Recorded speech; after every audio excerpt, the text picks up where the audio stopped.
सुनी है कि नल नील ने जिन पत्थरों पर राम लिखा वो सागर में तैरे, आप सब जानते हैं।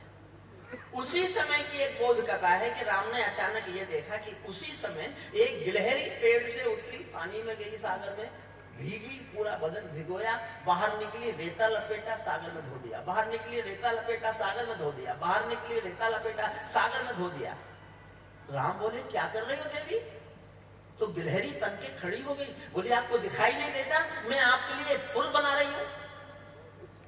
राम ने कहा देवी तुम्हारे बदन से, भीगे बदन से 10, 20, 50 कण जो मिट्टी के लिपट जाते हैं उनको सागर में धोने से मेरा पुल बन जाएगा।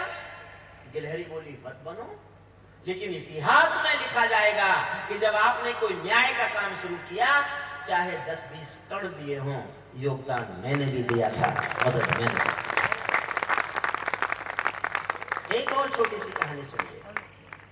राम के नाम के पत्थर तैरते हैं, ये खबर जब लंका पहुंची तो लंका की जनता डर गई कि हमारा राजा रावण कैसे लड़ेगा राम से, माया भी है कोई, उसके नाम के पत्थर तैरते हैं।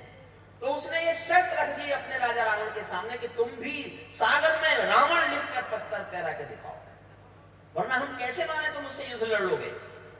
और कहानी ये बताती है कि रावण ने भी जनता के सामने पत्थर पे रावण लिखा, उसको सागर में छोड़ा, वो पत्थर भी तैर गया। जनता तो खुश कि डरो मत, अपना राजा कम नहीं है राम से। लेकिन रावण जैसे ही घर पहुंचा, उसकी पत्नी ने जाते ही पूछा ये बताओ ये हुआ कैसे? मैं जानती हूं तुमको पत्थर तैराने की कोई विद्या नहीं आती, कोई कला तुमको नहीं आती कि आप पत्थर को पानी पर तैरा दो, पत्थर तैरा कैसे?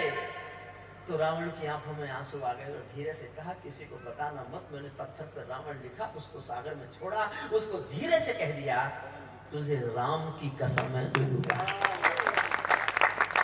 उस राम का देश है ये।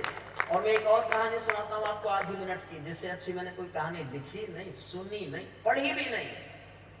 सीता को चुराने के बाद रावण रोज रोता था, इसलिए कि सीता उसको देख ले। सीता ने कभी आंख उठाकर रावण को देखा ही नहीं, ये पीड़ा रावण को रोज रुलाती थी, रोज तोड़ती थी। तो रावण की पत्नी मंदोदरी ने कहा कि देखो तुमने किया तो पाप है, सीता को चुराकर पाप किया है तुमने, लेकिन हम तुम्हारी पत्नी हैं, अपने पति को रोज के रोता कैसे देखें? हम तुमको एक रास्ता बताती हैं, रावण तुमको देख लेगी सीता। रावण ने तुरंत कहा बताओ बताओ क्या? बोले तुम तो मायावी हो, मामा को सोने का हिरण बना सकते हो, तो तुम माया से राम का चेहरा लगा लो ना, राम का चेहरा लगा लो अपने चेहरे पर और चले जाओ अशोक वाटिका। सीता समझेगी राम खोजते खोजते आ गए, तुमको देख लेगी।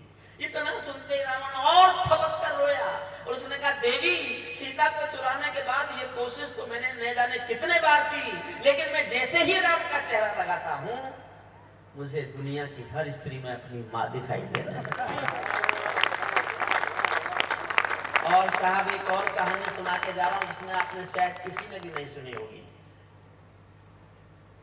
दीपावली पर राम लौटे रावण का वध करके, त्योहार मना, अयोध्या में पूरे जगमग दीपावली मनी, सारा जन समूह उनके स्वागत में उमड़ पड़ा। अचानक राम ने महसूस किया कि भीड़ में बच्चे नहीं है। जिन बच्चों की उम्र 8 साल, 9 साल, 11, 12, 13, 14 साल तक हो सकती है, ऐसा कोई बच्चा भीड़ में नहीं दिखा। तो राम ने धीरे से भरत को बुलाया और बोले भरत ये बताओ बच्चों ने आना पसंद नहीं किया या बच्चों को आने नहीं दिया? तो भरत रो पड़े और रोकर बोले प्रभु राम आप शायद जानते नहीं हैं, जिस दिन से आप वनवास में चले गए अयोध्या में किसी भी घर में दाम्पत्य धर्म का पालन नहीं हुआ, 14 साल किसी बच्चे ने जन्म नहीं लिया अयोध्या के अंदर। ये है प्यार की मिसाल। ताजमहल प्यार की मिसाल नहीं है, प्यार की मिसाल हमारे राम का चरित्र है, राम सेतु है, ये परंपरा है। मैंने काफी ज्ञान बांट लिया, अब मैं आपको कविता सुनाता हूँ। काफी ज्ञान दिया ना मैंने, पढ़े लिखे होने का भी तो सबूत देना था ना मुझे।